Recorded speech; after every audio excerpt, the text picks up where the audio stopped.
What do you do when you have a bad day? It's hard. Sometimes, you know what? Let's be honest. You know, because I can sit here as some motivational fucking speaker and Like, say how good it is, gotta keep going. Yeah. There's days where I'm just like, bad days make the good ones that's good. right. That's right. But there's days where I'm just like irritated. I think irritated's the best word for myself. I get irritated. I get easily annoyed. Might be a bit snappy. Yeah. Yeah, but I want you to go into your story because I'll probably follow on to that as well. Yesterday was one of those days for me where I was just like, just go to sleep. Like, just go to sleep. And then hopefully when you wake up, everything is sorted. Dude, you know when things just stack and you think, oh, this is the third thing? You know that whole saying, like, things come in threes. You're like, this is the third thing. Nothing else is going to go wrong after this. And then like 3 more things. So I was having a shitty day yesterday, a bunch of stuff going wrong. And then I had like a couple of bad client meetings and I was like, you know what? It was 6 p.m.-ish. And I was like, you know what? I'm just going to call it. Just going to call it. I'm going to pack up my shit. I've got a couple of things I'll do when I get home. And that's it. Like, that's it. It's been shitty already. Those 2 meetings really pissed me off. And I'm going to call it. So I grab all my shit, I pack up, I walk out, I jump in my car. And to me already, that's like, fuck, today's been a shitty day. Do you know what I mean? And then I jump in my car, I turn my car on, engine lights on. I think, serious, man? Really? Like, fucking hell. Like, and a relatively new car too. Yeah, relatively new car. And I think, whatever, man, I'll call these pricks tomorrow.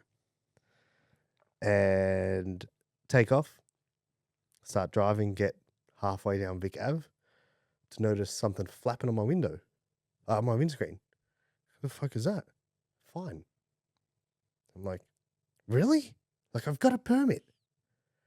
Do you know what I mean? So there's a fine on my window. So I get out, grab the fine. I think, all right, whatever, just throw the fine to the side. Let me go and just get home, right? So drive, go to Coles, grab some rolls. I can make some dinner. And get home. Stove blows up. Get home. Chuck chicken thighs on the Weber. Go inside. I'm getting some stuff ready. Go outside. Weber runs out of gas. No, it doesn't. This is a made-up story. I don't believe this. Can't make this stuff up. I don't believe it. I swear to you, Weber runs out of gas. And I forgot the cleaners were coming that day. I read the message as Tuesday, but it was Monday. And they came in and they'd cleaned, so I wasn't going to sit there cooking chicken thighs on my freshly wiped down stove. Anyway, so this, that, and then I'm like, you know what? Do you bake at all? Never. Never baked in your whole life? You should try it. It's very satisfying. I want to. I will. Anyway. Give me your recipe. Let me perfect it first. Okay. And then I'm like, all right, you know what? I felt like something sweet. So I'm like, I'm just going to make some custard. I usually make custard. It's just eggs and cream. Mm-hmm. And I'll have it with a bit of honey. It's like really nice and clean. Yeah. So I was like, I'll make some custard. You know, while I cook the chicken thighs in the transfer them all to the oven, blah, blah, blah, all this jazz. I'm like, the oven's on, I might as well. So I eat. The food was good. And then I put everything into the oven with the custard. And I recall looking at the custard and saying, 5 more minutes and I'll take it out. Right? And then I got distracted. And then next thing I knew, I was in the shower. And then in the shower, I remembered the custard, dude. And I fucking ran at it, made a mess, ruined my whole apartment, called the cleaners again, come back. Ruined everything. Burnt the custard. And then I thought, what's the common denominator here? Me. Yeah. Do you know what I mean? Like everything I'm touching is falling apart today. Mm-hmm. Yeah, so I'm just like took the common denominator out. Yeah, and I'm just like, you know what? Nah, just go to bed. Yeah. Then I just went and lay down and fell asleep.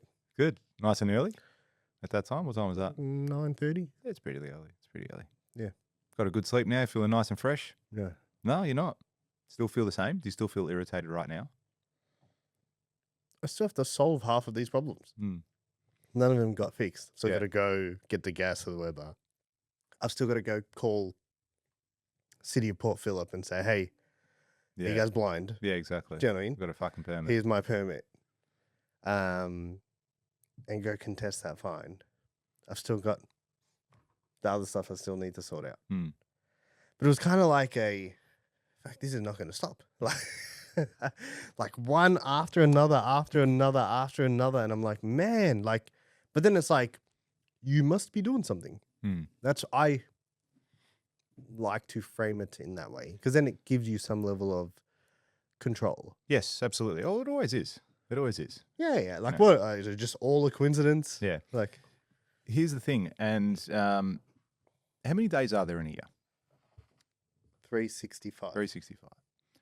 So, of those 365 days in a year, do you expect to have at least 30 bad days? I shared this with you too. That's right. But this is but just to reiterate, like for other people listening as well. It's more, it's like if you're going to have those 30 bad days, like you have to take the good with the bad. Like how ignorant are you, or arrogant, to think that every single day is going to be an amazing day? You know, it's going to happen. I think it's part of the process as far as you dealing with it and just going, cool, it's just one of these days, man. Like I'm going to have one of these days, but we've still got 11 months of really good fucking days. Or you're going to have 3 months of okay days and then the rest are going to be really, really good. But it's easy to say that post the day or post that moment or during that moment. It's really easy to say it. It's another thing when you're going through one of those 30 days or 40 days or 50 days, whatever it is, to then ground yourself and go, okay, well, let's take a step back and let's look at this. You know, for me, I had nothing pisses me off more when I'm very protective of my time, you know. So this has been something I've been really obsessed with over the last few years. And when I'm at home and like me, this business owner, when I'm at home and I'm copying work calls and emails and stuff like that, it tends to irritate me a bit, right? Especially lately. I don't have to answer them, but when I'm still getting them and getting bombarded with them, they irritate me. And it happened on Sunday. And I had this one bloke, he kept messaging me, right? And he's like, blah, blah, blah, blah. I said, yes, don't. I actually responded, which I normally don't, but I did because I was able to. And I responded, said, listen, it's happening on this day. Like, relax. Okay, we'll speak soon. See you Monday. But then he kept going and going and going. And then my message, I ended up getting pretty frustrated with it. And I said, listen, if you persist with this message, it'll be last time we fucking talk. All right, it'll be last time. All right, I fucking told you when this is happening. Leave me the fuck alone. I don't want to talk about this anymore. Anyway, and then he persisted again after that, and I blocked his number. But still, that got me in an irritated state. You know, I was at the park with my kids. I should have been playing with them or doing whatever with them. And for those 5 minutes that I was copying these messages back and forth, I'm like, fuck, that took me away from what does bring me peace. But still, like, I got irritated. I got annoyed in that moment. Honestly, I feel I don't know what it's been like for you, but the last 5 months have just been hectic. You know, I've had the busiest start to the year. I've been working in the business more than ever. And the funny thing is, I've pushed back into a CEO role and I've been working in the business more than I ever have before. And we've had some key staff away. I've had some movements that we've had to make internally and stuff like that. So I think that had to happen for me to get through this period of time. We just got a couple of key projects that we need to finish. And I feel for the last 5 months, I just haven't had a break. Like I haven't had a couple of days where I can go, like even when we went to Vegas, like that wasn't relaxing for me, that whole trip. There were times obviously where we got to chill out and have some fun, but in the back of my mind was all the shit going on back at home. And sometimes I find it difficult to switch off from that moment. And even last night when I was walking home, like I walked out of here around 5:45, probably not long before you. And before I walked in the door, like I had that level of irritation. And before I walked in the door, I was like, cool, my family don't deserve this here right now. They're just going to be happy to see me. I'm not going to walk in there with attitude. I'm not going to walk in with, fuck, today's been hard. It's like, no, cool, walk in. Hey, everyone, how are you? Like game face, but from a different side. And that helped. Like I was glad I was able to take that moment before I walked through the door to put my shit aside and then be present when I was at home as well. But still, it doesn't stop me from getting irritated. And I don't know if you truly can. I coach strategies and tell things about that, but what do you think about that? Do you think you can truly be completely zen in stressful situations? You know, you had a whole series of events that happened yesterday. The ticket, the this, the this. For me, The sometimes... worst one was the custard. Out of everything. But sometimes, does it also get to the point with that where you just laugh? Because I've had that too. Yeah, not that one, but I've had that too, where it's just like, you're just like, this is comical now. All the shit going on. No, I didn't laugh yesterday. Well, but I go to the osteo. Yep. To get my arm sorted, and I was talking to the girl. She's the osteo's a female, and I was talking to her, and she's like, you know, you work a lot, blah blah blah. She's like, but you don't seem. She's like, do you get stressed? And I was like, yeah.